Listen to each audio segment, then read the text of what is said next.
सुवर्णपुर जिला उलुंडा ब्लॉक कुकिया गाँव में तृतीयतम जलंधर दरबार उद्घाटित हो जाइए।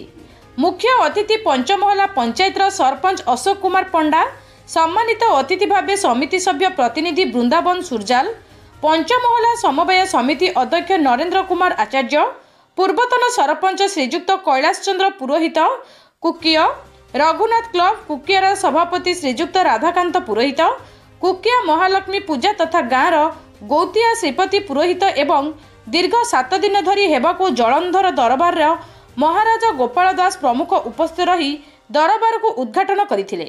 उद्घाटनी कार्यक्रम में रघुनाथ क्लब सदस्यों द्वारा ऑपरेशन सिंदूर नाटक परिवेषण करने सह बिनिकार नृत्य निकेतन और बरगढ़ जिला बरपाली कुनी ओडिसी नृत्यशिल्पी पुण्यासी मिश्र दर्शकों निज कलार जादुरे मन मोहिथिले। एही दरबार कार्यक्रम दीर्घ 8 दिन धरी चलिबार कार्यक्रम रही।